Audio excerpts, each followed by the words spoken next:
I'd like to beforehand. Okay, here goes. Please find below the outline of the complaint. Alright, I'll just go through each point and then I'll ask you what you're going to do about it, and that way we can get it done quickly. Okay, so I'm going through a complaint from Joanne Morton, or Morton, at Look Ahead Housing, sent to Emma, E-M-M-A, Lucas, on my behalf. The complaint that I made and instructed her to do, and my name is Ronan, R-O-N-A-N, Blaney, B-L-A-N-E-Y. And the complaint is a very simple complaint. It's in 5 points. The first point is, Mr. Blaney explained he was served notice at the same time that he received a re-diagnosis. Mr. Blaney explained that his former diagnosis of schizophrenia has been assessed and that his re-diagnosis of Asperger's led to a notice being served. Now, that is a very serious accusation. What do you intend to do to look at that? Okay. About it on the notice served, and the notice that man. What made you think that? You're here to clarify it. What made me think there was a re-diagnosis? The actual 11th, I got re-diagnosed. Yeah. And I got a letter from the Maudsley Hospital on the hold on here, on the 21st of July. Now, that wasn't taken to be the full report. The full report from the Maudsley came out, I have it here, on 30th of November 2012, and it was sent out by post and it arrived on Tuesday around the 5th. And when did they do the... When the actual notice of eviction came about, it was handed to me on the 5th, the same day the Maudsley officially gave me a 20-page report. Yes, June the 11th. June the 11th. Yeah, it's just to help me the chronology. And you received the letter on 30th of November. I received the letter at the end of July, but I actually received the Maudsley report, the full report, that's 20 pages in length. I received this, as you can see, it's written here, on the 30th of November. Yeah, I can see that, the 30th of November, but the first letter was at the end of July. On the same day, I also got dropped as a WLMHT patient, and I got a notice of eviction. It was all done very quickly on the same day, and I don't believe in coincidences that are this big. One at the same time possible. 3 things at the same time on the same day, although probable, highly improbable and highly unlikely, and I believe this should be looked into. Okay. What would you like to be done on this? Notice, only a notice, it says to enforce it is a long process that would ought to do it. There is no plan to do it. So, okay. The notice is worrying you, and the timing of it, yeah? I can suspend it if that's a big worry. Okay. There are several possible reasons for the notice being given out. The number one is that the wrongdoing up to this point in time was so wrong they just wanted to sweep it under the carpet and get me out quickly. But the alternative that's less serious, which is they just wanted to help me and engage with the service, I have in writing a letter from Look Ahead Housing on the 14th of January 2013, and it says here, the reason behind the notice was to prompt you to engage with the service. The reason why a notice to evict was to make me deal with them, when legally I don't have to deal with them. The reason behind such a heavy legal action was to heavily encourage me to do something. Now, this in my mind is a threat to engage in a care service that I do not want to engage with, that I have to volunteer for, and as such, threatening someone with eviction for lack of engaging with a care service is a lack of voluntary agreement. And to me, this threat is very serious, and that's the lesser reason behind them giving me the notice of eviction. Now, the lesser reason isn't itself very serious. Ronan, you have a tenancy agreement. Tenancy agreement, all residents Okay, have we are diverting. I believe we've looked at this and he knows what the full details are, and he doesn't. I'm only here to help him clarify the investigation and how to find information, and I've shown him the information. It's on file at Look Ahead, and he can find it, so we can go on now to come to point number 2. Yeah. Can I, just before we pass to number 2, put into the community, into unsupported housing. I was moved into Look Ahead under very high priority on the PAT application. They did not tell me about it. The PAT application expired within a year. I should have been moved out in a few weeks. I wasn't. They kept harrying me into a care plan that I wouldn't agree to, and I was told before coming in by Ken Little, social worker, that they wouldn't go near me or put me into care, and that I'd be out in a few weeks and living in a flat independently in the community, local to where I live with my Asperger's syndrome. That's important, the routine.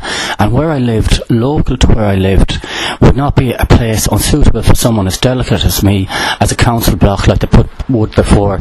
It would just be an ordinary, good quality piece of housing in the community. In other words, a 2 up, 2 down around Brackenbury Village or around off Hammersmith Road or something, where it's just a dwelling like any other dwelling, probably under the organisation or whatever you call it of a housing association.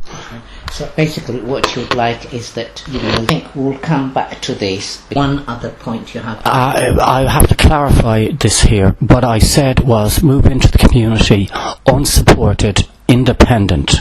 Supported basically means that there are strings attached and I'm under care that I haven't volunteered for. It's almost a roundabout way of me agreeing that a condition of me leaving to live independently in the community does I do it in care, which is a contradiction in terms. I want to live unsupported, independent in the community, and I want to live in a dwelling similar to a private dwelling. I was told when I moved in here I would not be in a 2 up, 2 down, and I was in very high priority when I was moved in here. But that PAT application, they did not tell me about it, and it closed, and they let it close without telling me about it. And if they acted on the conditions I moved in here, I'd have been out in a couple of weeks or a month, and there'd be no waiting list, because I was under such high priority, because it was a police that moved me in here quickly for my own safety, so we moved out quickly for my own safety, that the priority alone meant a lack of a waiting list and a lack of how are they going to assess me. I was on very high priority under that PAT application, and they allowed it to expire to my detriment. Okay, thank you for that, and noted that about moving into community. No, it's okay. I have made appointments, so I have all the time for you. Don't worry. Point number 2, Mr. Blaney is unhappy about measures taken in regard to the repair of his cooker. He received a letter stating that the repairs can only be made if his cooker is cleaned. Mr. Blaney believes that he is required to submit to ongoing monitoring of the cleanliness of his cooker, and he feels that this... I understand it is so dark on it. What I can help with... Okay, let me stop you there, please. Note on this particular point, my community support worker at the time at WLMHT, Nicola Wakeham, examined my cooker after they said it was dirty, and at the time, and she found it to be completely clean. John Hunt phoned up WLMHT and was making odd comments about the cleanliness of my cooker and having people come in each night to support me in the cleaning of my cooker and to stand around my flat. Now, the cooker was clean. She verified that what was said about it being unclean was untrue, and she also noted and put in my file with WLMHT and brought to their communication the oddness of John Hunt's phone call. Ronan, can I offer you something? I was offered Mosaic and CRT to help me clean my flat in the past, and they did not say the engineer would come in once and clean it. They wanted ongoing support, which was Mosaic or CRT. Now, I've had bad experiences with them in the past, and that's why I did not want them coming in each night. Okay. And what I can offer you is this one-off help you to cooker so that the engineer... I am not mentally ill. I've been undiagnosed. I have cleaned my cooker. Now, I do not want anyone coming in cleaning my cooker, and if there's conditions attached to my cooker being repaired, I would rather the repair not to go ahead. Okay, that's it. So That's number 2. We're going. Mr. Blaney believes that a court transcript is not a true reflection of events. I was not able to determine if Look Ahead staff gave statements or whether it was the evidence of CMHT.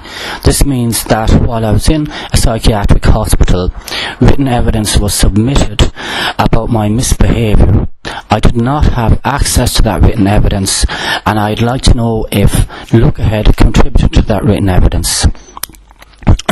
I'd like to know if it was the evidence of CMHT, and I would like to know, I can't do too much in this because it's too much in-house, so I would need Joseph here to clarify and tell me what he can do to look into this point.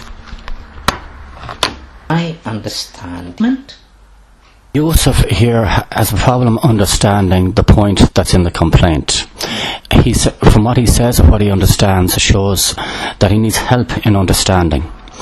When on the 29th of February 2012, at a tribunal hearing at Charing Cross Hospital, written evidence was submitted about me in the building misbehaving and in the community misbehaving. Now, what was put down there, what was mentioned, was untrue, and I can't repeat what was mentioned. But that written evidence, what Joseph needs to find out about this point, if he obtains this written evidence, it will give him the answer he needs for his investigation. And I will give Joseph now a copy of the court report with the written evidence referred to, so he can seek it out, which will help him fully investigate the report in a way that justifies the complaint. And this is his clarification as how to get the information. Thank you for clarification. Now, not aware of it, but I'm happy to look into that. This is my job as investigator. Copy of that, I'll be grateful. Yes, I do, and I will look for it now, and if I can't find it, remind me at the end of the meeting. Okay, thank you. Hold on. I will give a copy at the end of the meeting. That's fine, thank you. Point number 3. Number 4? Yes, number 4. The cooker was done.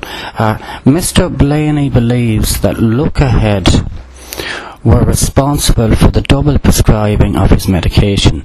He believes this to be a deliberate act taking out for financial gain to Look Ahead. Okay. I may be wrong on that. Yeah. Now, yosiefhabtu does not prescribe. Same time, I think Overt were, I think, raised by, once you became eating, surplus medication, pharmacy for disposal. Now you're... For clarification for Joseph, because I believe Joseph is a good man, he's just going along what he's told, and what he's been told is inaccurate. I have always self-medicated, and in all the self-medicating, the medication I'm on when I'm off section, I do not have to take it if I don't want to, legally, but that's nonsense. No, don't put anything down. What I would like to say is the medication that I was supposed to take, when I was self-medicating and they knew it, they were taking medication into the building and picking it up on my behalf, and also they were handing medication out to me in the hallway. Now, they were picking up the medication on my behalf from a separate pharmacy to Richford Gate, and I got a copy here in physical evidence. It says 352 Goldhawk Road. It's delivery. They don't collect it, you see. It's delivered here. That's what yes. I said, because while I already had one from Richford Gate. Now they knew I was self-medicating and they continued the delivery to here. That is either bad, inefficient administration, or for some other reason they might have thought they were still prescribing it to me on paper. Either way, they were handing out medication to me in the hallway under camera for months at a time, and they did it to other people as well. So the idea that they don't hand out medication to us and stand over us when we're taking our medication is not true. Joseph doesn't work after 6, so we can say he wasn't there after 6 when it happened. Clearly, here the evidence says that it is dated 31st January 2000. Normally, let me ask you this. Where would you like... changed it and they were I'm wrong, please do correct me. Yeah. Where would you... I do not have a care plan with Look Ahead. There is no reason for Look Ahead to be handing me medication under their care, and for them to say when they're handing me the medication, they're not prescribing it to me or giving it to me. They're giving it to me and they've taken my medication. They can only do this under a care plan, and no care plan was agreed to. When asked how Mr. Blaney would like these issues to be resolved, he stated that he had no faith in the management team and he would like to be given priority to move out to independent accommodation within a month or a short period of time. I'm copying Mr. Blaney has agreed so that he is aware I've passed on this complaint for him and verified that my recording is an accurate outline of his complaint, and I agree it is. So, what are you going to do to move me on? We covered a bit this, and your PATH application form was confirmed. I'm in contact with PATH. My understanding is your application was submitted to PATH. Now, what they had asked was, they requested purpose. You provided them that. Okay. You want me to... Well, this is about Olympic... I think they were inviting Fraudit through the actual... Because we've got some photos. Somebody who actually took part of... Can I ask you, Ronan, why did your ID... They had that is outside the complaint. Okay, I'm now looking for what I said I'd look for earlier, the court report. Can we stay on uninvited then? I will answer this in due course. Okay, all right, thank you. I am now handing Joseph a copy of the court report for the 29th of February 2012, where written evidence was given, and there's a question as to whether or not Look Ahead provided or were included in that written evidence, on which I was kept in the hospital, and there was an attempt to put and it had an effect on my diagnosis. Now, that written evidence in which they based that decision, I did not have access to that written notice, and I need to know whether or not Look Ahead had input, or not that notice, that written evidence. I need to know whether or not Look Ahead had input into that written evidence, because the written evidence contained a lie. Dr. Walsh read out that it said in the written evidence that I was doing behaviour that was basically criminal, but I've never been before a court of law on any criminal charges, and I need access to that. In order for John to help him in his investigation, he must obtain this written evidence so he can defend, or he can answer the question that I've put together on that point in the complaint. The point of the complaint is... Where's the thing about the written evidence? On point number 3, Mr. Blaney believes that a court transcript is not a true reflection of events. I was not able to determine if Look Ahead staff gave statements or whether it was the evidence of CMHT. Now, at that court hearing, the written evidence on which they based their decision, on that written evidence, that has to be accessed so as to find out whether or not Look Ahead gave statements that was included in that written evidence, and see what the truth of those statements is. Yeah. Ronan, can you show me the... this is the end of the... Oh yes, one last thing. Okay. I'll give you a copy of this. But happy to look into that. Yes, thank you very much. Yeah. Okay, one last thing. In the time I was here and under your care, when I was categorised as being schizophrenic, why did you think I was schizophrenic? How did it come about that in your experience of dealing with me over time that you believed I was paranoid schizophrenic, especially when I may have been categorised as simply schizophrenic when I came in here? It was in non-CMHT by a PATH team. That's how it works. They don't do the assessment ourselves. When we are not qualified to do that, because it's the doctors who will... Okay, I believe Yosief has been of help. The last bit is just basically a caveat to the complaint. There's strictly nothing to do with it. And basically, the phone is ringing. But basically what this means is that when I was here, I was re-diagnosed as autistic. And it's unlikely that I'm the only person at West London Mental Health who's also autistic that's been improperly diagnosed. Now, I'd like to know what look ahead. Last bit. We've got to get this done quickly because it's costing me money. I would like to know, since I was wrongly diagnosed with schizophrenia and re-diagnosed as Asperger's, and it's highly unlikely that I'm the only person, in mental health, they look out for this according to guidelines, and the guideline I believe that they're supposed to look out for it under is Royal College Council Report CR136 Autistic Spectrum in Adults. Now, I understand I'm asking a lot, but I'd like to know what you've done under this Royal College report, since you do the work of mental health, in looking out for mental illness, how you incorporated this into your policy. Now, all the residents we have, or yourself, you have been the client of this. It's not as that severe care.